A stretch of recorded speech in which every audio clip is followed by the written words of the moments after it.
दोस्तों, हमारे जो भाई हमसे कांटेक्ट करते हैं उनका सबसे ज़्यादा अधिक सवाल यही होता है कि जो हमारे भाई प्राइवेट कंपनी में काम कर रहे हैं, प्राइवेट सेक्टर में जॉब कर रहे हैं, उनकी सैलरी रोक ली जा रही है। और ख़ासकर जो भाई कंपनी को छोड़कर अलग कंपनी ज्वाइन करते हैं या उन्हें कंपनी से निकाला जाता है, उनका तो वेतन रोक ही लिया जाता। 2-4 महीने वेतन रोक लिया गया। इसके बाद ये लोग कोई लीगल एक्शन भी नहीं लेते हैं, क्योंकि इनकी दलील ये होती है कि जिस मालिक के यहाँ, कंपनी के यहाँ काम कर रहे हैं यार, 4 मंजिला उसकी ऑफिस है, उसके खिलाफ कैसे केस जीत पाएंगे, उसके खिलाफ कैसे कार्रवाई करवा पाएंगे। अरे भाई, वो बुर्ज खलीफा बनाए हो तो उसका क्या मतलब है?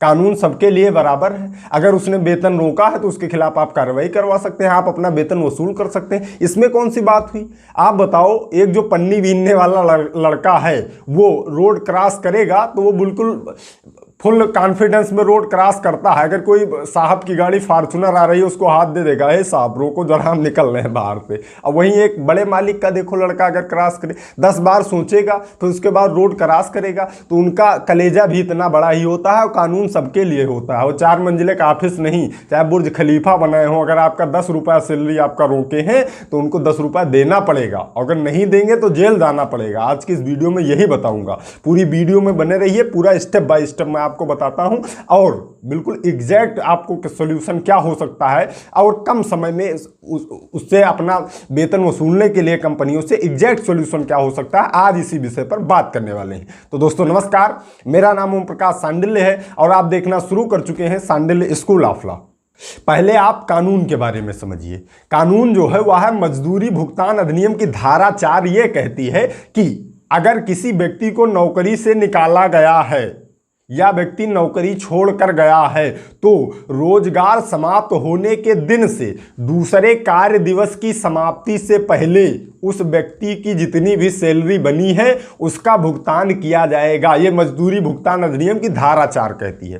कानून ये है कि जिस दिन आपको नौकरी निकाला गया या आपने नौकरी छोड़ी, उसके दूसरे दिन, जो दूसरा दिन आया, उसका समाप्त होने से पहले, दूसरा दिन समाप्त होने से पहले आपको सैलरी मिल जानी चाहिए, जो आपकी बकाया वहां पर सैलरी है। अब अगर वहां पर सैलरी नहीं देते हैं तो कार्रवाई कैसे करनी है? तो सर्वप्रथम आपको करना क्या है ये चीज समझिए, एकदम फिर समझिए वीडियो में कि करना क्या है। सर्वप्रथम चलिए ठीक है, वो कंपनी वाला आपकी सैलरी फंसा लिया है, इसका कोई दिक्कत नहीं है। अब आप अपने घर वापस आ जाइए अगर दूसरे दिन तक उसने सैलरी नहीं दी है। अब आप अपने जो नजदीकी जिला पर ही श्रम आयुक्त बैठते हैं या एक मंडल स्तर पर श्रम आयुक्त बैठते हैं, आपके नज़दीकी जो श्रम आयुक्त होते हैं, श्रम न्यायालय जो होता है उसके श्रम आयुक्त जो होते हैं, उनको आप एक लिखित एप्लीकेशन दीजिए कि हमारी सैलरी इतनी उस कंपनी में बकाया है और वो हमें भुगतान नहीं कर रहे हैं।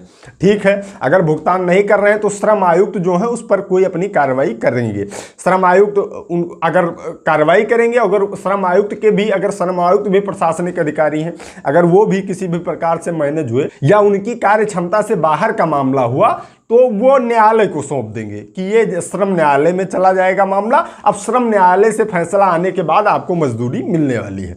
अब लोग सोचेंगे कि श्रम न्यायालय में जाएगा तो 10 साल 20 साल मुकदमा चलेगा, ऐसा नहीं है। श्रम न्यायालय का प्रावधान है कि निर्णय 3 माह के भीतर आने चाहिए। इस प्रकार के मामले के निर्णय 3 माह के भीतर आने चाहिए। कई स्थितियों में वहां के जो अधिकारी होते हैं, जो श्रम न्यायालय देखते हैं, वो लिखित रूप से दर्ज कराने पर वो समय बढ़ जाता है थोड़ा बहुत, लेकिन नियम ये है कि 3 महीने के अंदर आपका जो वसूली का, जो आपका वेतन वसूल करना है, वो 3 महीने के अंदर आपका मामला सही कर दिया जाए। अब चलिए ठीक है, श्रम न्यायालय का भी मामला वो नहीं माने, आपने किया, श्रम न्यायालय का भी मामला नहीं मानी कंपनी। बड़े आदमी थे, बुर्ज खलीफा बनवाए थे ना, तो अब बुर्ज खलीफा वालों की सुनिए कैसे काम लगाना है आपको। अब मान लिया श्रम न्यायालय से भी आपको रिलीफ नहीं मिला, तो अब आपको अगर वकील के पास जाएंगे आप, तो वहां वकील लोग जो होते हैं वो खींचने का प्रयास करते हैं कि आपसे समरी सूट डलवाया जाए, जो कि civil court under order of 70 of court of civil procedure के अंतर्गत दायर किया जाता है समरी सूट। लेकिन समरी सूट दीवानी का मामला होता है जो कि धीमी और लंबी प्रक्रिया के तहत होता है। आप उसमें 10-5 साल जाने वाले हैं। इस प्रकार का मामला दीवानी का मामला होता है। अगर आप सिविल कोर्ट में गए तो सबसे पहले उस पर फोकस होता है कि वकील वो आपको डलवा दे, लेकिन आपको ये नहीं करना है। आपको अगर लीगल एक्शन ही लेना है तो आपको सर्वप्रथम एक लीगल नोटिस तैयार करवानी है, और वो भी इस प्रकार के वकील से लीगल नोटिस तैयार करवानी है जो कि इस मामलों का जानकार हो, कई बार इस मामलों को देख चुका हो। क्योंकि लीगल नोटिस जो होती है वह साइकोलॉजी पर असर करती है, कंपनियों की साइकोलॉजी पर असर करती है।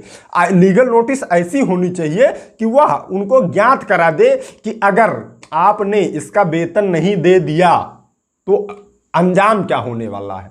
अंजाम उसमें स्पष्ट दर्शित हो जाए, लिखा भी ना जाए लेकिन उस प्रकार से उस नोटिस को बनाई जाए कि उनको पता चल जाए कि आगे हम बहुत बड़े गड्ढे में गिरने वाले हैं, चाहे हम बुर्ज खलीफा बनवाए हो, चाहे 100-200 करोड़ के आदमी हो। ये लीगल नोटिस लिखने वाले की कला होती है। तो एक अच्छे वकील से पहले आप लीगल नोटिस तैयार करवाइए कि आप उनको 15 दिन का समय दिलवाइए कंपनी को कि 15 दिन के अंदर आप हमारे मुवक्किल जो जिनका वेतन आपने फंसाया उनका वेतन दे दीजिए, नहीं तो संबंधित न्यायालय में आपके खिलाफ वाद संसित कर दिया जाएगा और जिसके समस्त हर्जे खर्चे की जिम्मेदारी आपकी होगी। ये एक मैंने आपको प्रारूप बताया, लेकिन उस लीगल नोटिस को इतनी जबरदस्त तरीके से जब कोई अच्छा वकील रहेगा तो तैयार करेगा कि अंजाम उसको पता चल जाएगा कि अगर ये सिविल सूट में मामला गया, हो सकता है लंबा चला जाए, लेकिन अगर उसको डिग्री मिली जो कर्मचारी है हमारा, तो हम बहुत बड़ी समस्या में फंसने वाले हैं। तब उस स्थिति में भी वो आपका पैसा वापस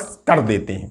और जो मामला दायर होता है वह समरी सूट दायर होता है civil court under order of 17 of court of civil procedure के अंतर्गत सिविल सूट डाल दिया जाएगा। इसके बाद आपके मामले की सुनवाई कर ली जाएगी। लेकिन जो उचित सलाह है, उचित सलाह यह है कि आपको करना क्या है जो मैं बता रहा हूं। पहले आप सिविल सूट पर ना जाइए या सिविल के मामलों में दीवानी न्यायालय में अपना मुकदमा लेकर ना जाइए, क्योंकि अब आपकी तनख्वाह रोके है, आपको तनख्वाह लेने से मतलब है, उसको नीचा दिखाने से मतलब नहीं।